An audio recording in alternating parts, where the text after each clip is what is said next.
그런데 문득 서랍 속에서 발견한 그 쪽지 하나가 모든 것을 바꿔놓았다. 오빠, 미안해. 이제는 그와 함께할게. 그 한 문장이 내 가슴을 찔렀다. 아내 지은이가 내 가장 가까운 친구 민준과 바람을 피운 증거였다. 나는 그 쪽지를 쥐고 서서 창밖으로 보이는 서울의 빌딩 숲을 바라보았다. 그 순간 내 인생이 무너지는 소리를 들었다. 하지만 소리를 내지 않았다. 그냥 출근했다. 그날 회사에서 나는 평소처럼 미팅을 주재했다. 동료들이 웃으며 대화를 나누는 동안 내 머릿속은 지은이와 민준의 얼굴로 가득 차 있었다. 우리는 대학 때부터 친구였다. 민준은 내 결혼식에서 사회를 받고 우리 아이가 태어났을 때 가장 먼저 병원에 달려온 녀석이었다. 그런데 그 녀석이 내 아내를 빼앗았다. 너 같은 놈은 가족을 지킬 자격 없어. 민준이 술자리에서 한 번 했던 농담이 떠올랐다. 그때는 웃어넘겼지만 이제는 그 말이 내 존재를 부정하는 칼날처럼 느껴졌다. 나는 퇴근길에 집으로 가는 대신 공원 벤치에 앉아 밤을 보냈다. 울지 않았다. 그냥 생각했다. 집에 돌아갔을 때 지은이는 이미 짐을 챙기고 있었다. 여보, 미안해. 사랑이 식었어. 그녀의 목소리는 떨리지 않았다. 오히려 안도하는 듯 했다. 나는 물었다. 언제부터야? 그녀는 대답했다. 1년 전부터. 민준 오빠가 나를 더 이해해줘. 그 말에 나는 웃었다. 웃음이 나왔다. 이해. 내가 10년간 그녀를 위해 포기한 게 뭐였나? 회사에서 승진을 포기하고 밤늦게까지 일하며 가족을 부양한 게 이해가 아니었나? 하지만 나는 아무 말도 하지 않았다. 알았어. 가봐. 그렇게 그녀를 보냈다. 아이는? 우리 딸 수민이는? 수민이는 내가 데려갈게. 내가 바빠서 키울 수 있겠어. 그녀의 말에 나는 고개를 끄덕였다. 법적으로 그녀가 유리했다. 나는 그냥 서 있었다. 그 후로 나는 혼자 살았다. 아파트는 텅 비었고 매일 아침 눈을 뜰 때마다 빈 침대가 나를 조롱했다. 출근하고 일하고 퇴근하는 일상이 반복되었다. 친구들은 괜찮아 라고 물었지만 나는 괜찮아 라고 대답했다. 속으로는 달랐다. 매일 밤 지은이와 민준의 삶을 상상했다. 그들이 웃으며 사는 모습을. 민준은 이제 성공한 사업가였다. 내 도움으로 시작한 회사가 잘 나가고 있었다. 내가 소개한 투자자들 덕분에. 그런데 그 녀석이 내 가족을 훔쳤다. 나는 복수를 생각했다. 하지만 서두르지 않았다. 복수는 감정으로 하는 게 아니다. 계획이다. 처음에는 그냥 지켜봤다.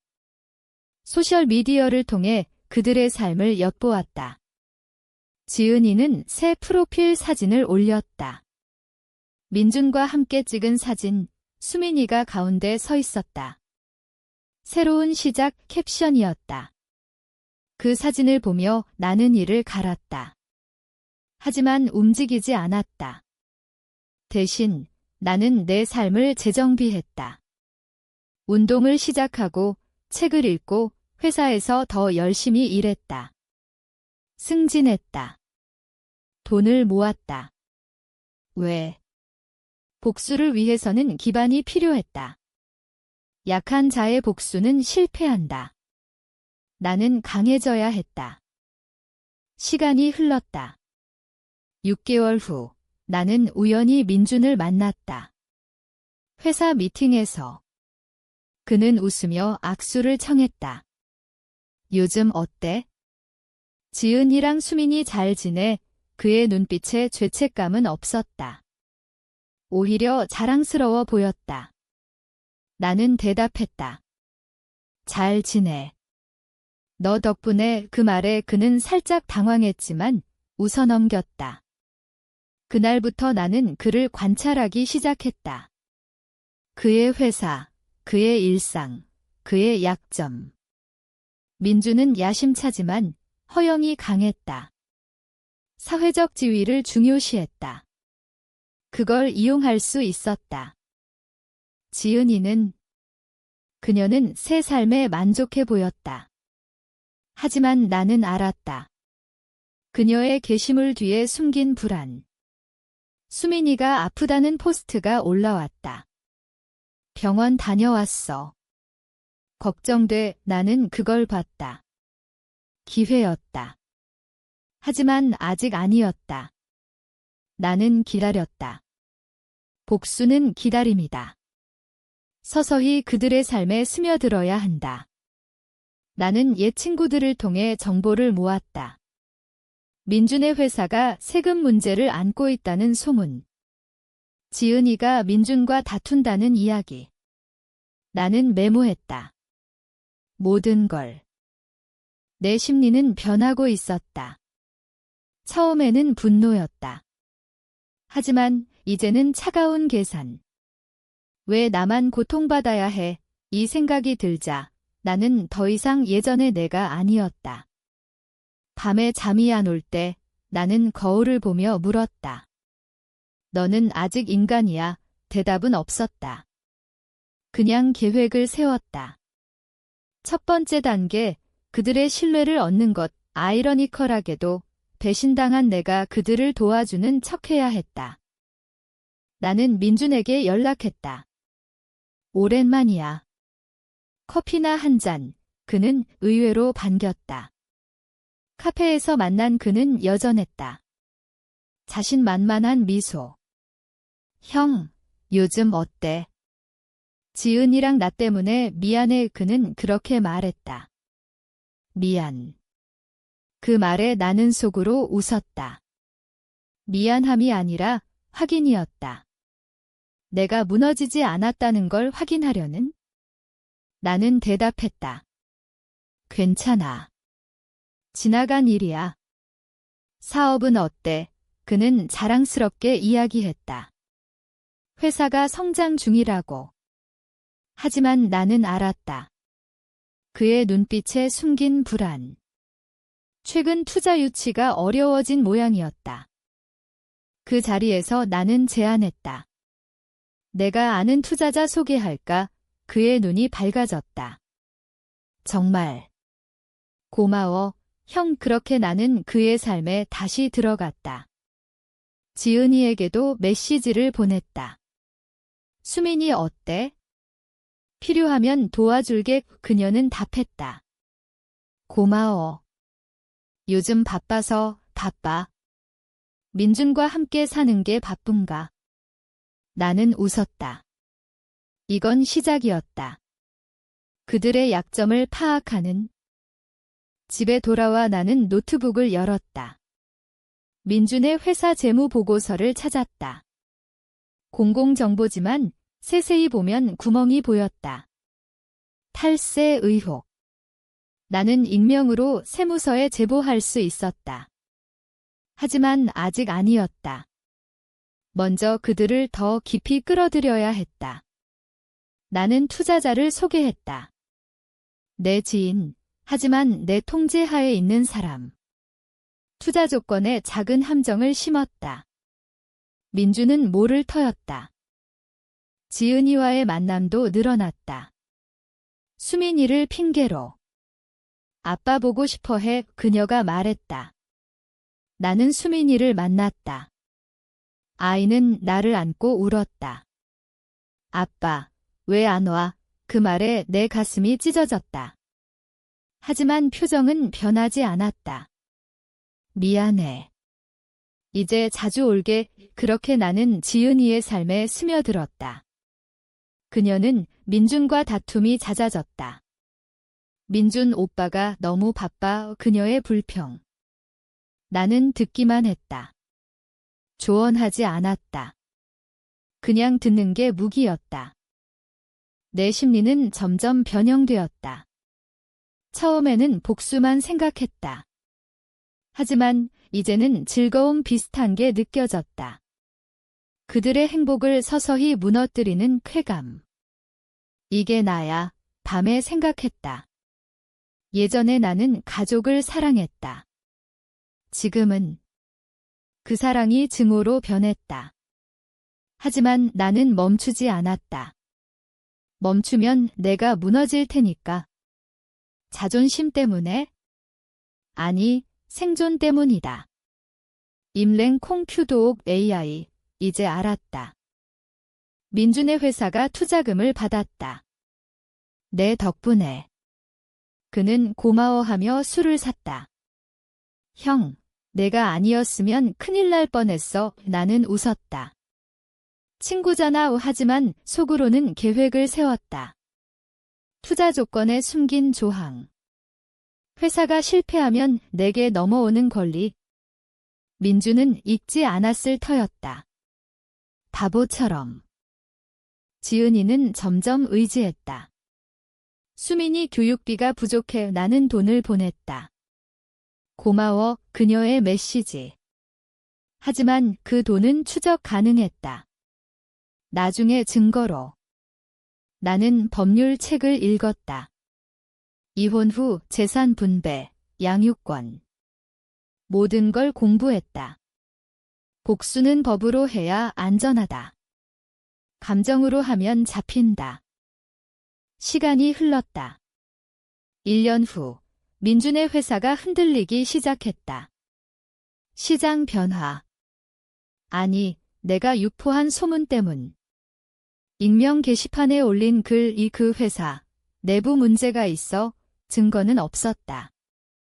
하지만 소문은 퍼졌다. 투자자들이 불안해했다. 민주는 나에게 전화했다. 형, 도와줘. 나는 도왔다.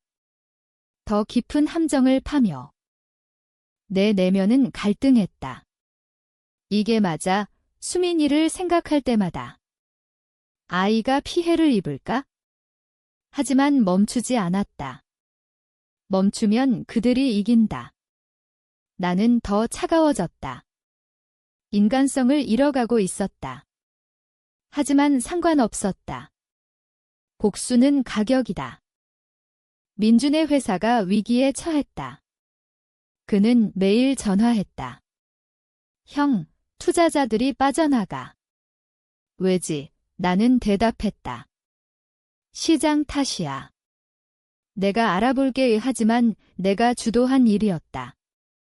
내 지인을 통해 압력을 넣었다. 그 회사 위험에 소문이 사실처럼 퍼졌다. 민주는 필사적이었다. 대출이라도 받아야 해. 나는 제안했다. 내가 빌려줄까? 친구로서. 그는 받아들였다. 계약서를 썼다. 이자율은 높았지만 그는 보지 않았다. 절박했다. 돈을 넘기며 나는 생각했다. 이게 첫 번째 가격. 내 돈을 잃을 각오. 하지만 민준을 무너뜨리기 위해. 지은이는 불안해했다. 민준 오빠가 이상해. 회사 때문에. 나는 위로했다. 괜찮아질 거야. 하지만 속으로는 웃었다. 그녀의 불행이 내 연료였다. 수민이를 자주 봤다. 아이는 행복해 보이지 않았다. 엄마 아빠 싸워. 그 말에 나는 안아줬다. 아빠가 지켜줄게. 하지만 지키는 게 아니었다. 이용하는 거였다. 양육권 소송을 준비했다. 증거를 모았다. 지은이의 불안정한 생활. 민준의 재정 문제. 변호사를 고용했다. 비밀리에. 내 심리는 더 어두워졌다. 꿈에서 그들을 죽이는 장면이 나왔다. 깨어나면 후회했다. 너 미쳤어. 하지만 낮에는 계획을 이어갔다. 도두라 UDM. 나는 강해야 했다. 민준에게 더 압력을 넣었다. 대출 상환 늦어지네. 그는 변명했다. 조금만 기다려. 나는 기다렸다. 더 무너지게. 지은이와 만났다. 그녀는 울었다. 민준 오빠가 변했어. 돈 때문에. 나는 듣기만 했다. 연후 제안했다. 이혼할까 생각해봐. 그녀는 놀랐다. 왜? 수민이를 위해. 그 말에 그녀는 흔들렸다. 나는 씨앗을 심었다. 불신의 씨앗. 민준의 회사가 파산 직전이었다. 투자자들이 소송을 걸었다. 내 함정 때문. 그는 나에게 왔다. 형, 도와줘. 모든 게 무너져. 나는 대답했다. 알았어. 내가 인수할게. 그는 동의했다. 모를 터였다. 인수 조건에 그의 모든 재산이 넘어온다는 걸 서명하는 순간 그는 끝났다. 내 내면은 갈등했다. 만족. 아니, 공허. 하지만 멈출 수 없었다. 다음 단계, 지은이, 그녀를 무너뜨리는. 지은이는 민준과 다퉜다. 매일, 나는 그걸 알았다. 그녀의 메시지로. 도와줘. 나는 만났다. 민준이 나를 속였어. 그녀의 말. 나는 물었다. 무슨 일? 그녀는 회사의 비밀을 털어놓았다. 탈세. 나는 녹음했다. 비밀리에. 그 정보를 이용했다. 세무서에 제보. 익명으로. 민준은 조사받았다. 그는 의심했다. 누가, 하지만 나를 의심하지 않았다. 친구니까. 지은이는 더 흔들렸다. 민준 오빠가 감옥 갈까? 나는 위로했다. 아마도. 그녀는 울었다. 수민이는 양육권 소송을 시작했다. 증거를 제출. 민준의 재정 문제, 지은이의 불안정. 법정에서 그녀는 나를 봤다. 충격. 넌 왜? 나는 대답했다. 아이를 위해. 하지만 복수였다. 민준은 파산했다. 내 손으로. 그는 찾아왔다. 형, 배신이야. 나는 웃었다. 너처럼. 그는 화냈다. 하지만 약했다. 나는 쫓아냈다.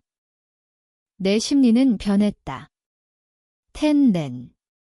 하지만 도두. 수민이를 볼 때 아빠, 왜? 아이의 질문. 나는 대답 못했다. 지은이는 소송에서 졌다. 수민이가 나에게 왔다.